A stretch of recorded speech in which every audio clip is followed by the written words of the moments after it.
لاہور کے حفیظ سینٹر میں short circuit سے لگنے والی آگ نے سینٹر کو بری طرح جلا ڈالا۔ ریسکیو آپریشن کے دوران استعمال ہونے والے پانی نے پلازے کی متعدد دکانوں کو برباد کر کے رکھ دیا۔ حالانکہ یہ پانی آگ بجھانے کے لیے استعمال کیا گیا تھا۔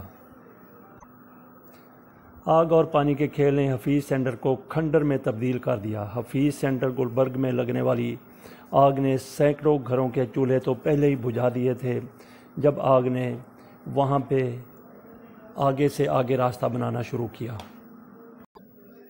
اس سینٹر کے دکانداروں اور تاجروں نے الزام لگایا ہے کہ آگ سے 30% دکانیں راکھ ہوئیں تو ریسکیو آپریشن کے دوران دکانوں کے شیشے ٹوٹے اور بہت سی دکانیں پانی کی وجہ سے برباد ہو گئیں۔ یہ آگ اتوار کو لگی تھی اور کافی گھنٹوں کے بعد اس کے اوپر قابو پایا گیا تھا۔ پہلے بھی یہ بتایا گیا کہ اطلاع ہی آتش پر قابو پانے والے اداروں کو ریسکیو آپریشن کرنے والے اداروں کو کافی تاخیر سے دی گئی، اور جب وہ آئے تو اس کے بعد بھی آگ اسی طرح بھڑکتی رہی۔ بھڑکتے شعلوں نے بہت کچھ کو راکھ کر کے رکھ دیا، لیکن انہوں نے جو وہاں پہ ریسکیو آپریشن ہو رہا تھا، اگر وہ نہ ہوتا تو جو کچھ بچ گیا ہے تو بالکل کچھ بھی وہاں پہ نہ ہوتا۔ لیکن تاجروں کو پھر بھی اعتراض ہے، تاجر پھر بھی واویلا کر رہے ہیں، الزام لگا رہے ہیں انہی اداروں کے اوپر جنہوں نے کم از کم جو بھی ممکن تھا تاخیر سے پہنچے، جو بھی ہوا انہوں نے کچھ نہ کچھ بچانے کی ضرور کوشش کی اور کچھ نہ کچھ بچا بھی لیا۔ یہ آگ دوسری، تیسری اور چوتھی منزل پر لگی تھی، جس سے 300 کے قریب دکانیں جل کر راکھ کا ڈھیر بن گئی، لیکن بیسمنٹ اور گراؤنڈ فلور پر واقع دکانیں ریسکیو آپریشن کے دوران پانی سے تباہ ہوئیں۔ دکانوں میں الیکٹرانکس کا سامان، لیپ ٹاپ اور موبائل فون وغیرہ تھے۔ الیکٹرانکس کا سامان پانی بھرنے کی وجہ سے کباڑ بن گیا۔ دوسری جانب ترجمان ریسکیو، اس کا یہ کہنا ہے انہوں نے بھی اپنا کچھ نہ کچھ تو جواز پیش کرنا ہے، اور یقیناً وہ جو کچھ کہہ رہے ہیں اس پر بھی نظر رکھنے کی ضرورت ہے، جبکہ تاجروں کا اپنی جگہ کے اوپر واویلا، جو کچھ ان کے ساتھ ہو گیا، ان کی پوری زندگی کی کمائی لٹ گئی، اور وہ بھی جو بات کر رہے ہیں اس کو بھی دیکھا جانا چاہیے، وہ بھی سنی جانی چاہیے۔ تو ترجمان ریسکیو کا یہ کہنا ہے کہ پانی اور فوم کا استعمال فائر فائٹنگ کے لیے ضروری ہے۔ شدت سے بھڑکنے والی آگ کو پانی کے بغیر بجھانا مشکل ہے۔ ریسکیو حکام کا یہ بھی کہنا تھا کہ ریسکیو اہلکاروں نے بر وقت رسپانس کیا اور 25 لوگوں کو سنارکلز کے ذریعے ریسکیو کیا گیا۔ تو چیزوں کی تو واپسی ہو سکتی ہے، لیکن انسانوں کی واپسی کا کوئی مداوع نہیں، کوئی ازالہ نہیں۔ تو اس حوالے سے ان کی یہ کارکردگی تو سراہے جانے کے قابل ہے کہ 25 لوگوں کو انہوں نے بڑی بڑی کرینوں سے اوپر سے نکال کے زمین پر پہنچایا اور ان کی جان بچ گئی۔ کم از کم 25 لوگ تو اس دنیا سے چلے جاتے اگر سنارکلز وہاں پہ نہ آ سکتے۔ دوسری طرف Lahore chamber of commerce industry کا مطالبہ ہے کہ حکومت سائنس حفیظ سینٹر کے متاثرین کی جلد بحالی کے لیے اقدامات کرے۔ یقیناً ایسا ہونا چاہیے۔ لاہور چیمبر نے اپنی جان کی پرواہ کیے بغیر، ہاں یہ ایک زبردست قسم کا واقعہ پھر یہاں پہ ہوا۔ یہ کوئی فوجی وہاں پہ تھا، سپاہی انتظار علی، اس نے کچھ لوگوں کی جان بچانے کے لیے اپنی جان داؤ پر لگا دی، اور وہ جب کئی لوگوں کو نکالنے میں، پھنسے ہوئے لوگوں کو نکالنے میں کامیاب ہو چکا تھا تو خود آگ میں پھنس گیا، لیکن اپنی بہترین تربیت کی بنا پر اور خود کے حواس باہر رکھتے ہوئے وہ اس پھنسے وہاں سے نکلنے میں کامیاب ہو گیا۔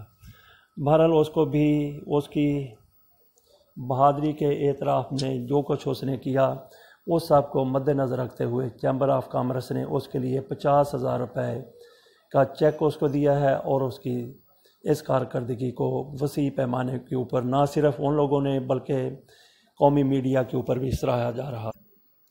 یہاں پھر ان لوگوں کو کچھ شرم دلانے کی ضرورت ہے جو پاک فوج پر بے جا تنقید کرتے ہیں اور آج کل بھی پاک فوج کو آگے لگایا ہوا ہے۔ تو یہاں بھی پاک فوج کے ایک سپوت نے ثابت کر دیا کہ اس کو بھی اپنی جان اتنی ہی پیاری ہے جتنی دوسرے لوگوں کو ہو سکتی ہے، لیکن اس نے اس کی پرواہ نہیں کی، اور بہادری اور شجاعت سے اس نے کئی لوگوں کی جان بچائی۔ تو آخر میں 2 اہم باتیں ہم اور کرتے ہیں۔ تاجروں نے اپنے نقصان سے 10 گنا زائد ازالے کا مطالبہ کیا ہے۔ اس مطالبے کو آپ غلط نہیں کہہ سکتے، لیکن جو کچھ یہ تاجر کرتے ہیں اس کو یقیناً غلط کہا جا سکتا ہے۔ تو 10 گنا مطالبہ کیوں کیا گیا ہے؟ اب ان کا نقصان ہی اتنا ہوا ہے۔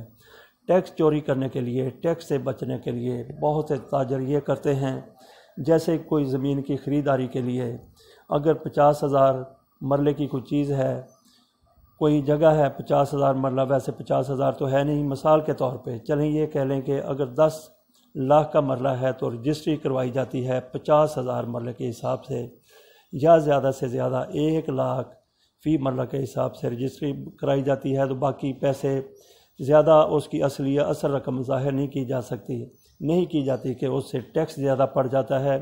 تو یہی کچھ اس مارکیٹ میں بھی نظر آ رہا ہے کہ ان لوگوں نے جو نقصان اپنا بتایا ہے وہ تو کم بتایا تھا، ٹیکس سے بچنے کے لیے یہ انہوں نے جو کچھ مالیت بتائی تھی اپنے دکانوں کی، پہلے جو کاغذات میں شو کیا تھا وہ انتہائی کم تھا ٹیکس سے بچنے کے لیے جو ظاہر کیا تھا، لیکن نقصان ان کا بہت زیادہ ہوا ہے۔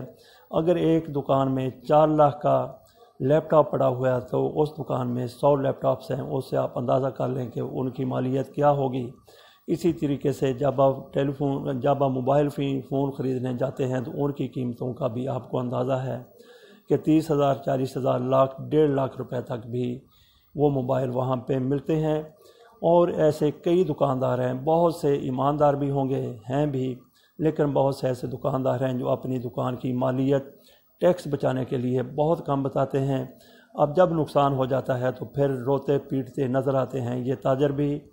آپ نے گزشتہ دنوں دیکھا، گزشتہ سال 2 سال پہلے جب میٹرو بن رہی تھی اور اس کے بعد وہ ریلوے بنی ہے تو لوگوں کے گھر گرائے گئے ہیں، دکانیں گرائی گئی ہیں، تو ان کو جو معاوضہ مارکیٹ کے مطابق تھا اس سے زیادہ حکومت نے پے کیا ہے، ادا کیا ہے، لیکن وہ لوگ پھر بھی رو رہے تھے، کیونکہ اگر ایک جائیداد کی قیمت 2 کروڑ روپے تھی تو ان لوگوں نے خریداری کے وقت یا خریدنے اور بیچنے کے دوران انہوں نے 2 کروڑ کی بجائے 25 لاکھ 20 لاکھ بتائی ہوئی تھی۔ تو اسی حوالے سے بلکہ اس 20 یا 25 ہزار سے حکومت نے کچھ زیادہ ان کو ادائیگی کی، لیکن مالیت ان کی 2 کروڑ 3 کروڑ یا اس سے بھی زیادہ تھی، اور اس کے بعد پھر ان کے رونے کے سوا کوئی چارہ نہیں تھا۔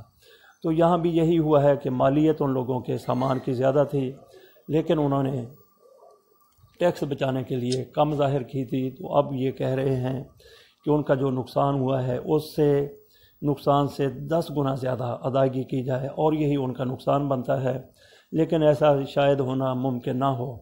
تو اگلی بات یہ بھی آ گئی، یہ سینہ بسینہ بات چل رہی ہے کہ اس مارکیٹ سے، اس سینٹر سے 3 دکانداروں کو گرفتار کیا گیا ہے آتش زدگی کے بعد۔